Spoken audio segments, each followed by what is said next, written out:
Cancer, a word that's difficult to hear, especially when it regards you. And yes, as Tim McGraw points out, especially when you think you have a lot of life before you. In this series, which I've taken the liberty of titling Cathy's Big C Journey, I'll be sharing a part of my life that's difficult to share. But if it makes us all think a little bit and appreciate life a bit more in the process, all the better. You said I was in my early 40s with a lot of life before me. It all began with a little raised bump on the roof of my mouth, discovered by a Manhattan registered dental hygienist, Cheryl Michaelis, who admits this is the first time she's seen something that ended up being serious, at least that she's aware of.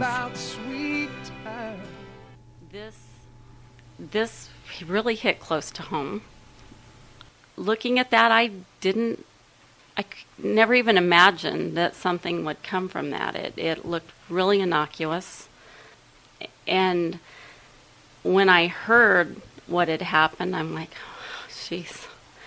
You know, because I don't think that particular day you were actually even scheduled to see the doctor. Michaelis continues to reflect about what if she hadn't noticed that little bump. It looked like an irritated area that, you know, would probably be gone in a couple of weeks. Just keep an eye on it. But what if I keep going back to what if I wouldn't have done that. Michaelis called in Manhattan dentist Josh Walker to also look at the area, who talks about the importance of each and every case. I see so many patients and there's nothing ever there.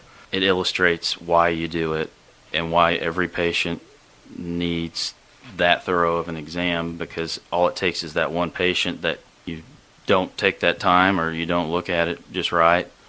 You know, it's a life and death situation, and that's what's really, it scares me to death, for lack of a better word. I mean, it really does. It makes you feel like your job is truly much greater than fixing a tooth. Walker adds training is also crucial. You know, going back to your training, you go through pathology in school, and they're presenting to you the most rare of rare cases, and you're looking at these things, and 99% of the time you'll roll out in your career and you'll never see ever. And so, you know, looking at it, I wasn't thinking adenoid cystic carcinoma. You know, it's just, okay, at what point do we need to get you to the next level? Kylie Saruta directs the dental hygiene program at the Manhattan Area Technical College, and she admits while each exam may seem routine, it just takes that once to show the importance of what they do. Do it all day, every day, and sometimes it does seem tedious, and it's easy to just see it as part of the routine. But then when you have a patient come back and say, you know, you just saved my life, then, you know, all of a sudden it puts things into perspective, and it makes you realize just how valuable that this profession really is, and how much of an impact you can make without even realizing what you're doing. Walker reminds us how important the health of our mouth is, which can serve as an indicator of other problems. But the mouth is kind of a beacon to show you maybe there's something else going on. Diabetes, we diagnose diabetes off of somebody that'll have multiple infections in their mouth. And Michaelis sums up the importance of our mouths very concisely, and not just for broadcasters and singers. You know, you talk with it, you eat with it, I mean, that's the first thing people see is your face. That's what people look at. To live like you were dying. The dentist's office was just the first step of what would become a several-month journey. I hope you will join me as we continue with other medical stops and reactions from other cancer survivors and family members who are also impacted by this sometimes devastating disease. For News Talk 1350 KMAN, I'm Cathy Dawes.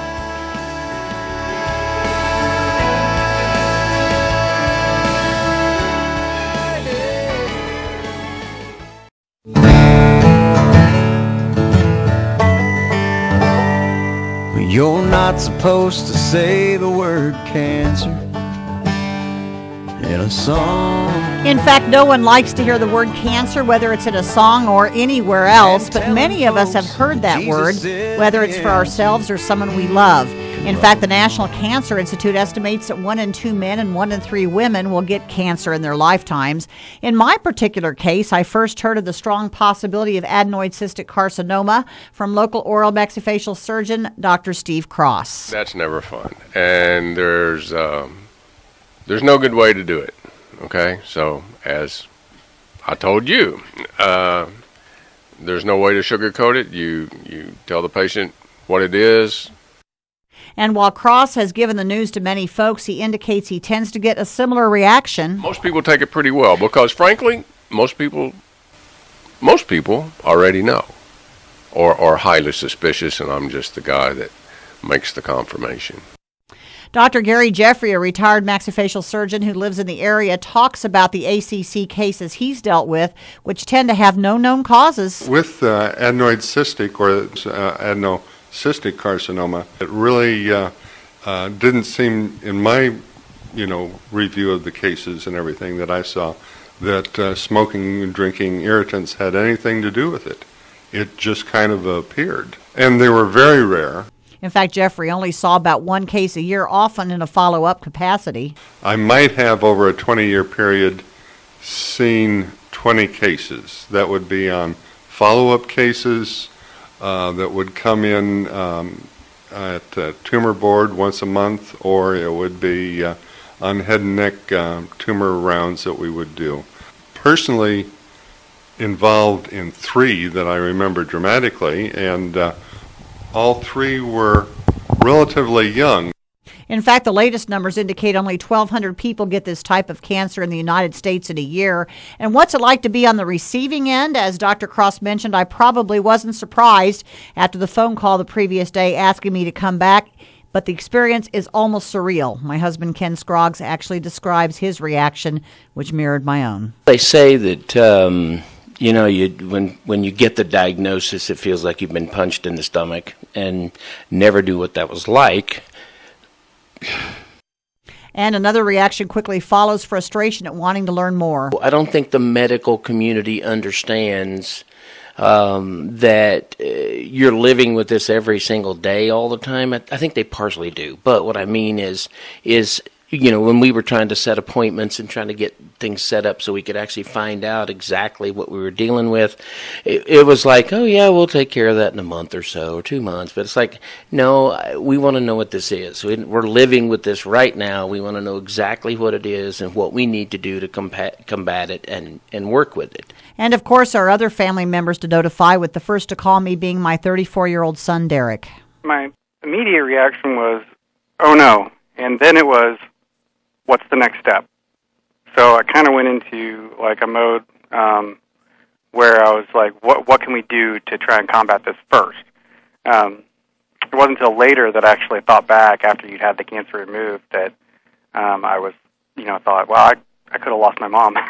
My 35-year-old daughter, Penny, was the next to get the bad news, and this wasn't her first time to get such rough news regarding a family member, with her husband, Brendan, diagnosed with bone cancer several years before. I guess my first thought both times was just, utter shock and disbelief and being really scared. But then after that passed, it was wanting to find out everything, absolutely everything that I could find out about the disease at hand, both with my husband Brendan and with yours, to figure out how we could best fight it. In our next segment of the series, entitled Cathy's Big C Journey, we will continue with other medical stops along the way leading to actual surgery. For News Talk 1350 KMAN, I'm Cathy Dawes. And telling folks that Jesus is the answer.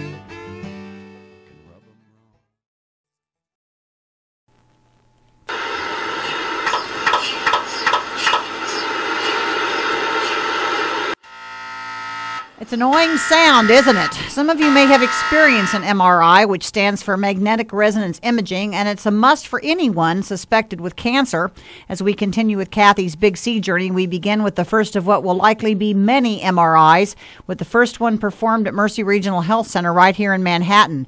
Dr. Greg Welly of Mercy Regional Health Center talks about the use of MRIs when it comes to cancer. When somebody has a cancer, we're using imaging to stage it, so that we know what the extent of disease is. Because frequently, people they know they have cancer, but they don't know exactly how it's going to be treated. And the treatments are very, very complex and very elaborate sometimes, especially if you're talking about advanced stage disease. In my case, a CAT scan was also called for with the contrast material to determine the status of my chest and neck area. And in other types of cancers, a PET scan is used. Welly indicates squamous cell cancers, which often involve tobacco use, are frequently checked that way. But adenoid cystic carcinoma, which is what I have, is different. That's an unusual thing. I mean, in our world, we'll probably see, 50 squamous cell cancers before we'll see one of those. I mean, they're just much more rare. And again, because the population of people we see them in are typically smokers or tobacco chewers, are the people who get head and neck cancers, and they're almost always squamous cell cancers. The next stop was Barnes-Jewish and Washington University in St. Louis, where we were fortunate enough to find Dr. Bruce Hoey, a physician and surgeon who specializes in head and neck cancers such as adenoid cystic carcinoma. Dr. Hoey is also professor and director of head and neck surgical oncology at Washington University in St. Louis. He confirms this type of cancer is not seen very often. It is a very rare cell type of tumor, number one, and number two is, that location is unusual. But we see at a large center, because we're drawing on a large population base, we do see, these cases on a reasonably regular basis. But yes, they're very rare. And just how many cases has Dr. Hoey handled of this nature? I probably see, my estimate in my own practice would be something of the order of 10 cases a year in different parts of the head and neck. One of the commonest places we do see it is in the nose and sinuses or the mouth, and then we occasionally see it in the major salivary glands in the neck region. Dr. Hoey admits to some frustration. One of the most frustrating things is that we don't have more yet and understand more than we do. I think from a layperson's point of view, medicine, especially a specialized area of medicine such as this, might look as though it has the razzle and dazzle of a lot of expertise and knowledge and technology, which there is wonderful development that has occurred in all of medicine. I think the frustrating thing is that we know very little. Interestingly, the Washington University professor admits to a very fundamental belief. I'm a believer. I believe that we are created as something in the image of God, and I think that the anatomy and the physiology and the amazing function of the human body it reflects that, and to have the privilege of working in this area, but also fighting disease processes that we cannot overcome, that introduces potential for significant frustration. And back to that annoying sound of an MRI as we continue our series. We'll begin to explore post-surgery emotions and questions, as well as visit with other cancer survivors who are willing to share their stories. For News Talk 1350 KMAN, I'm Cathy Dawes.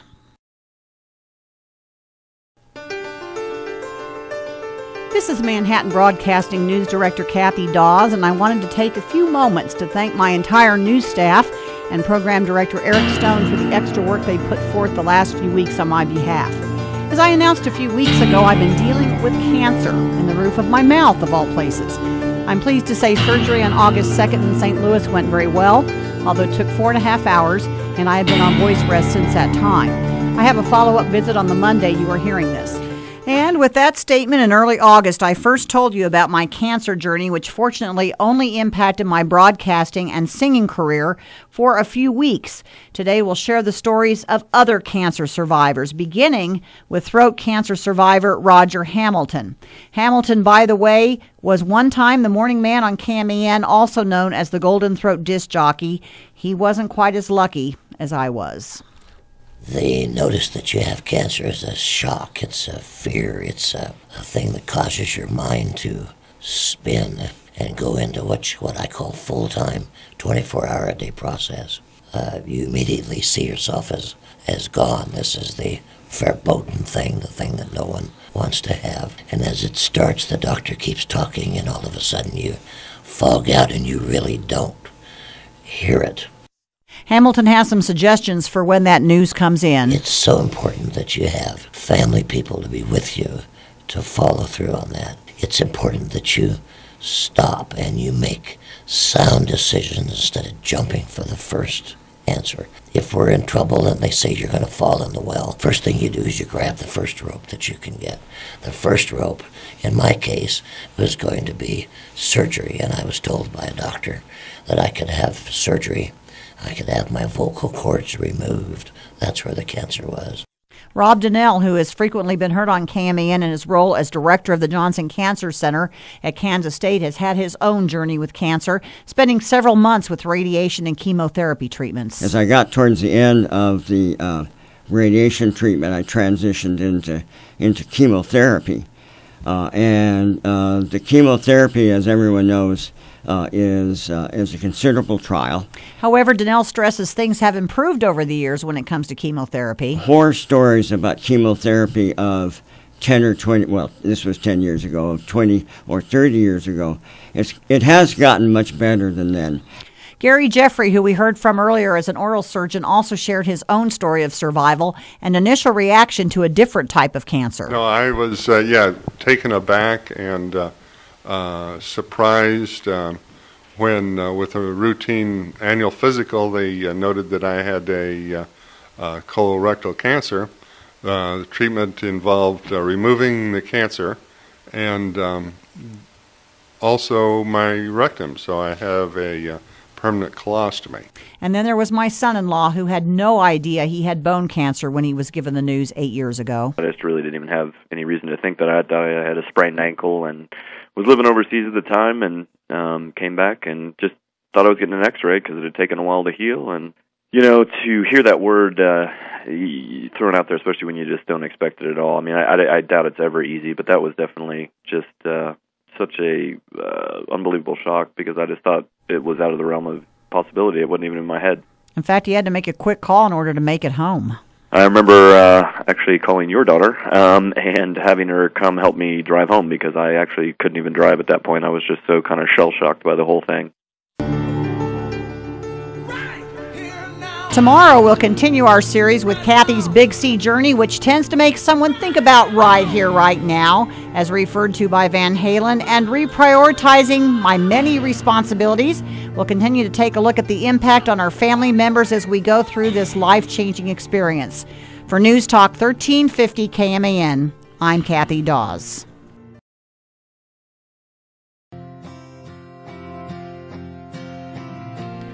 While it's not easy being the cancer victim or survivor, it's also rough on those we love, particularly our spouses. She dropped the phone and burst into tears. The doctor just confirmed her fears. Her husband held it in. And there's no doubt we all react differently, as pointed out by Pawnee Mental Health Executive Director Robin Cole. It can either bring a couple closer together, or it can cause them to have more conflict, especially if one of the members has historically, if the person with the diagnosis is the one who historically has been more supportive of the relationship, or they don't have to give what they had before, then the other person can feel like the person with cancer is distancing from them or pulling back. Cole lists a variety of emotions a spouse may have. Certainly a sense of anger, anger that this family member has been diagnosed with cancer. There can be fear about the future, fear about, what's going to happen to my beloved one.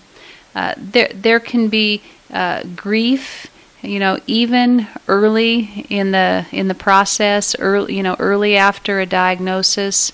In Dave Lewis's case, who many may know as a former KMAN morning announcer and most currently as a Riley County Commissioner, Lewis recounts those last days he spent with his wife, Elena, who died of breast cancer several years ago. She took care of many of the things herself. She lived, her life all through the treatment, all through the duration of the disease. I felt like I was there mostly for emotional support as much as I could be. But even after she was gone, I still felt like I did not do enough. And I think that that's one of the things, and I've heard this from other surviving spouses, that they just always wish that they could have done more. And Lewis shares an almost helpless feeling. It's the fact that you want to continue to do more, and you know that there's nothing more that you can do for that person because they're gone. And, and that eternal emptiness, it still sets in with you. My own father also had to deal with my mother's breast cancer several years prior to my adenoid cystic carcinoma. Granted, in this case, it didn't turn out to be fatal, but he still remembers it vividly. Every time you hear the word cancer, it affects you a lot more than almost any other disease that comes down the pike. I mean, there's no use saying anything else because it's true. I mean, my wife had breast cancer. Luckily, she caught it very, very early and never had to have chemo. And my daughter Penny, having to go through it with her spouse, certainly was a life-changing experience. I think I became a caregiver to my husband just sort of overnight.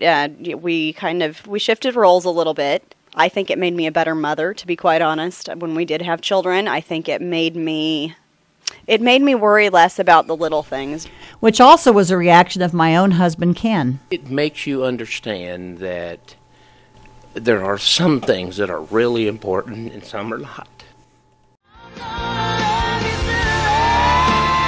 As we continue to explore Cathy's Big C journey this next week, we'll continue to see how cancer changes us, both as victim survivors, but also as it changes those who love us. For News Talk 1350 KMAN, I'm Cathy Dawes.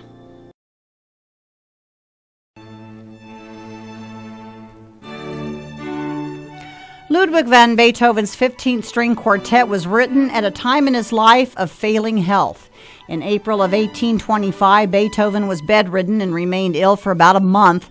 The illness, or more precisely his recovery from it, is remembered for having given rise to the deeply felt slow movement of the 15th Quartet, which Beethoven called Holy Song of Thanks to the Divinity from One Made Well. Serious illness such as cancer does change a person. Pawnee Mental Health Director Robin Cole reminds us each case is different. Everybody reacts in different ways, and the way one person might react is maybe very different from the way another person will react. Some may say they become more emotional, but Cole has a different perspective. I would prefer maybe to suggest that you're softer, maybe that you're softer than you were before, and that things that touch your humanity get to your humanity maybe quicker or more easily than they did before, and that you're just more in touch with who you are as a human being and more in touch with the importance of your relationships. Other obvious feelings tend to affect the cancer victim. Once you've accepted that it really is what it is, maybe to be angry or frustrated about it. Especially for people who are pretty accustomed to being in control of their lives or thinking that they're in control of their lives. And another new perspective faces a person dealing with cancer. We don't take things for granted like we once did. And there are so many things I think that we do take for granted. Certainly our health we take for granted. When we're not sick, we don't appreciate the fact that we're not sick. It's not until we have the absence of health that we appreciate that we were healthy. And it draws us closer not only to those in our family, but to others as well. We recognize what it is to be a part of the community. And maybe it's as simple as recognizing what we get out of just going to the grocery store or going to a club that we're a member of, or being a part of the fabric of life, being a part of the activity of the community. And those clubs and organizations definitely do make a difference, as I found out in my case. Also in my case, one tends to maybe be a bit blunter or more honest with others. One of the reactions that we can have is the sense that, I don't need to guard my words quite so much. That there are things that I could and maybe should say. And because I should say them, and because I never know for sure, how many days I have on this earth, I want to make sure that I do say those things that are important for me to say. And while Cole has done an excellent job of listing the many ways one might change, tomorrow we'll hear from the survivors themselves regarding changes they noticed as a result of being touched by cancer. While we may not have written music to show our joy from surviving as Beethoven did, it certainly changed us in ways that have impacted our lives in many ways, and in some cases, our careers. For News Talk 1350 KMAN, I'm Cathy Dawes. I heard there was a secret chord that David played and it pleased the Lord. In the previous segment of Cathy's Big C Journey, we heard from Pawnee Mental Health Director Robin Cole about all the changes one goes through after being diagnosed with cancer. Today we'll ask the survivors how they have changed. This particular song, Alleluia, was playing the day my son-in-law got out of the hospital after one of his treatments, Christmas Eve. And it's a song my daughter and her husband will probably always associate with that homecoming.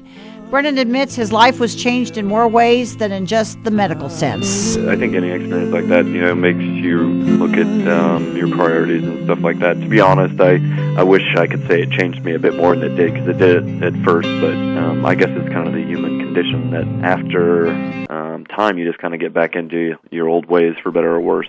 And specifically, he relates he developed a different way of looking at things. It definitely made me think more about just living for the day, I guess. I used to be definitely a lot more conservative with financial matters and trying to think through everything and being really conservative about, stuff like that. But it really did put in perspective, we make these long-term plans in our lives and, there's no guarantee that you're ever going to get there, so you kind of ought to have fun while you can have it and, within reason. And at least in his case, it strengthened his marital relationship. I definitely think it helped my marriage a whole lot, because to go through that, you pretty much know that, there might be ups and downs along the road, but if you can make it through something like that, you're probably on pretty strong footing, and there shouldn't be anything that could come that could change that. Rob Donnell with the Johnson Cancer Center talks about how his several-month battle with cancer changed him. I've always been a kind of a contemplative person. I've always been somebody was very stable emotionally and no big ups and downs. And I think I became much more emotional and much more sensitive to my loved ones and other things that were going on around me. Donnell also shares his cancer led him to his leadership role with the Johnson Cancer Center at Kansas State. I am the director because my wife and I are both cancer survivors. I wasn't particularly close to working on cancer before that, but it really did change my perspective. Went from being academic to something that was really personal. Meanwhile, former KMAN announcer and fellow cancer survivor Roger Hamilton says others may not always realize how much we've changed. You learn to change the way you act, to change the way you think. And the people in your business, they don't realize that. They think it's the same old Cathy. But it's a different Cathy today. It's a different Roger. It's a little different scenario. And you just kind of work your way through it as you go. Hamilton also says one has to learn patience with members of the public for not understanding. They don't think. They don't know. Last Halloween, a little girl came up to me at my brother's party and said, "When are you going to stop using your Halloween voice?" And I said, "Never." But the way that you react with people is so important, because they don't mean something and you take it wrong because of what's happened to you. As we continue Cathy's Big C journey, we'll begin to explore some suggestions from survivors, those who love us, and medical experts on not only how to cope with this frightening disease, but also how to best deal with treatment options and the confusion that a victim often faces. For News Talk 1350 KMAN, I'm Cathy Dawes.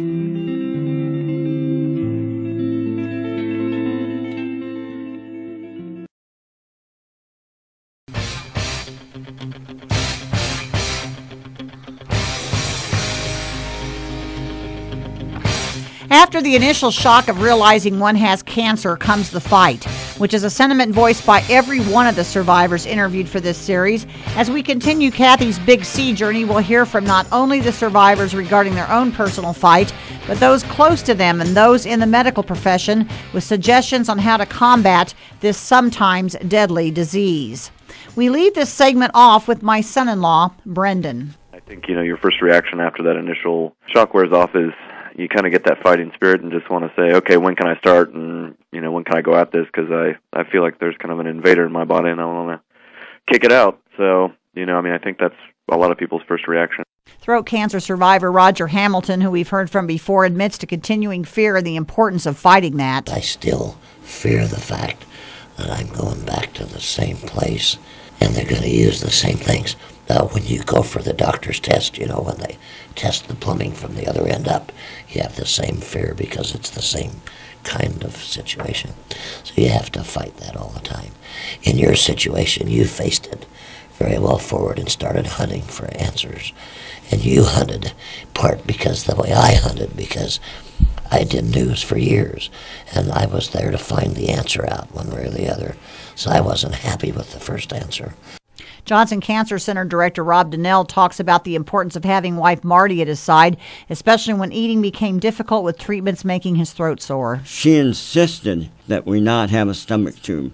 So what I did consistently for weeks is that I would gargle with Numsit solution, and then I would eat only soft food. I lived for months on cream of wheat and what they called super shakes. And Gary Jeffrey admits he had a battle ahead. Prognosis could have been better for a 5-year survival rate. One of the things with colon cancer is if you can get through the first 5 years, you're pretty much cured. And that's not the case with all cancer. Although Jeffrey had a reminder from his role as an oral surgeon for this particular journalist. Breast cancer can come back after 5-10 years or so, and adenoid cystic is noted for being a very slow-growing but persistent cancer that has to be watched. So follow-up is so necessary for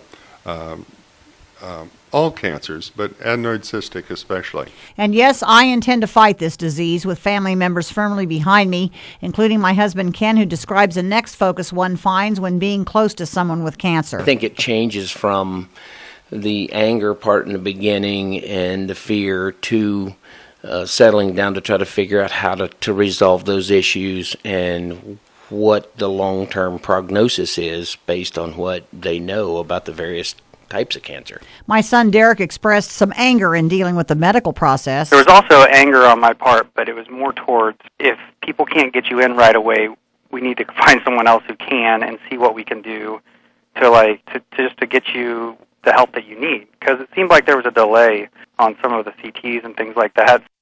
And my daughter Penny voices much of the same fighting spirit with a reminder she'd been through this before with her husband's bone cancer. I did learn the first time around that, you know, the best thing you could do when you were faced with something like this was to make sure that you had all the best doctors and the best medical care and all of the, you know, newest treatment options and that you knew your options and were able to talk with your doctor about them and have all of your questions answered and know to some extent what was coming. You can never really know exactly what you're facing in the beginning, but it helped to kind of feel like you had a handle on that. It helped to be a little less scared about everything. And as the fight continues, we'll turn our discussion towards suggestions regarding battling cancer from survivors, family members, and medical experts. For News Talk 1350 KMAN, I'm Cathy Dawes.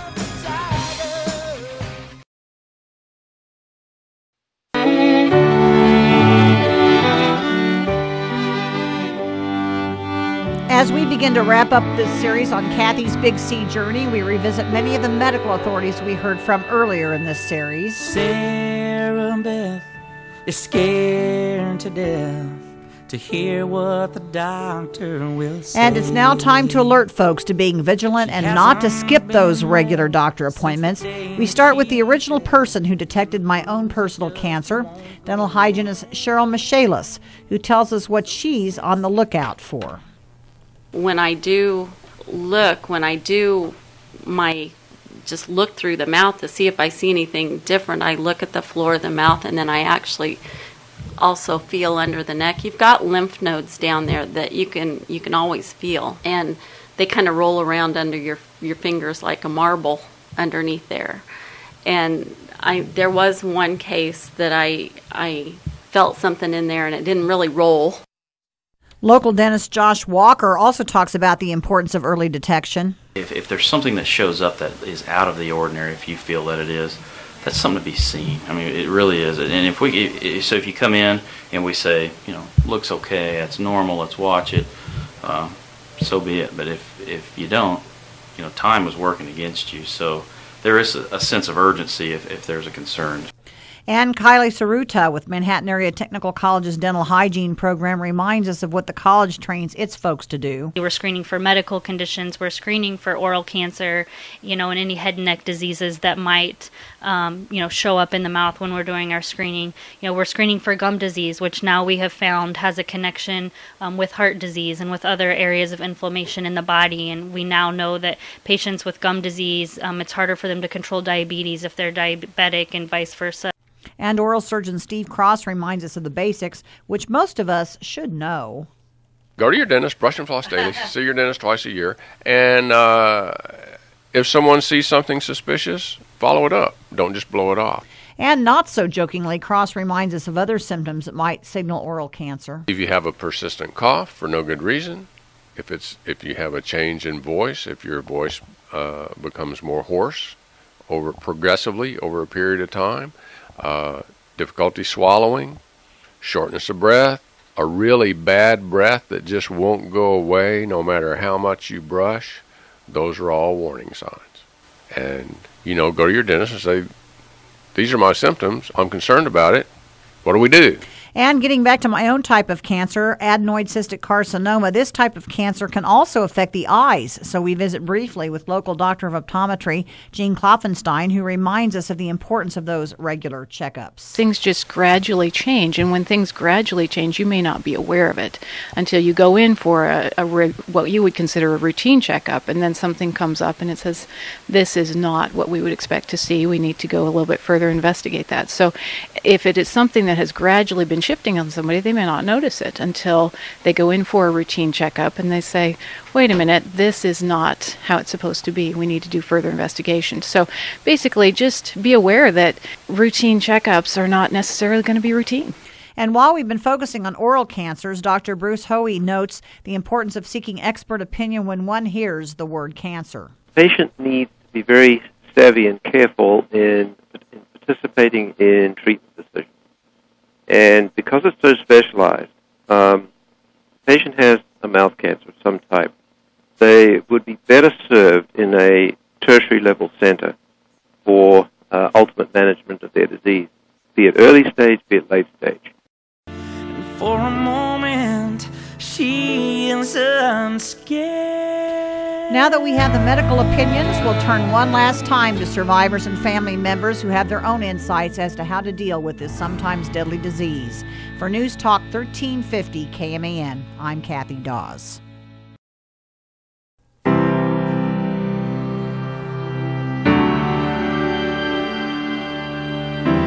As we complete this series, we go back to Tim McGraw as we live like we were dying, as this journalist admits to some frustration, as every cancer is so very different, and treatment and options vary depending on the person. However, some things seem to be constant, and that's a positive outlook and support system seem to be key in dealing with this disease, and early detection can be a key, as my own father points out. You again caught it very, very early, and that seems to be the only thing that will catch cancer is catching it early. And I think you did, which I think was very, very good, and the results have been good so far. But no, there's no doubt about it. When I hear about anybody close to me being affected by something that is cancerous, it's very scary. And a support system is also important on several different levels, as my son Derek points out.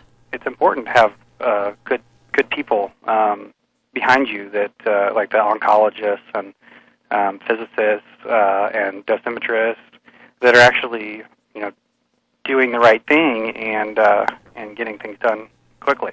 And my daughter Penny, who also went through this with her husband, talks about support at a different level. Find a support system. And, a lot of people have that with their family. Some people don't. We had wonderful doctors and nurses and people in the hospital community, and they gave us numbers for support groups. And sometimes it's difficult to get involved in that, I think, while you're going through it, because you feel so overwhelmed with everything that's going on, and you get a little isolated.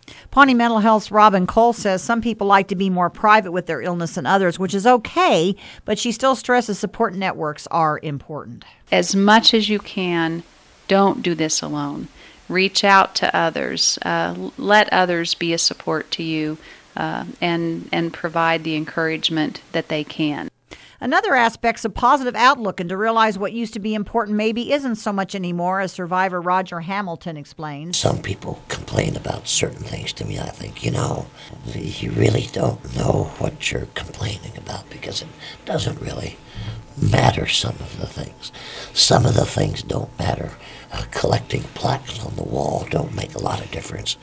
Cancer survivor Rob Donnell, who we've heard from before, admits to some impatience with others when dealing with this disease. I have little regard for people who go to an oncologist and say, I'm very sick, I don't want to die, save my life. And then afterwards they say, well, you didn't tell me that I was going to have this side effect or that side effect. And on the more practical side, Donnell has another suggestion for cancer victims. She got a big spiral notebook, and into that notebook went observations in immediate recollection from when you talk to physicians, so you don't go away and then try to remember what happened. Every single lab report that I got from then until this day, contact information for all of the physicians and such. Donnell, of course, referring to a notebook kept by his wife, Marty. Robin Cole adds there are several sources to seek support. There are a couple of places on the web that are good resources. One is the American Cancer Society Cancer Survivors Network. Another is the National Coalition for Cancer Survivorship, and then the National Cancer Institute Cancer Survivorship Research. And I might just also mention that for individuals who are struggling to cope, probably one of the most important things is for them just to acknowledge that that's normal. And to end all this, Dr. Bruce Hoey, who performed my 4.5-hour surgery in August, says one thing keeps him going as he deals with cases such as this. I think for me the most fulfilling thing is to see a patient come safely through treatment, recover their function, and go back into their normal or close to normal lifestyle. That is, I think, very rewarding for a physician, and that's what I think makes medicine an enormously rewarding profession to be in. And with that, I thank you for sharing my Big C journey. Whether it be a few months or several years, cancer is a disease that affects way too many of us in a variety of ways. While this series was not intended to address all forms of cancer, emotions and feelings a survivor goes through are often similar, and hopes are we've enlightened not only victims, but those who love and live with us as to some of the things we go through. For News Talk 1350 KMAN, I'm Cathy Dawes.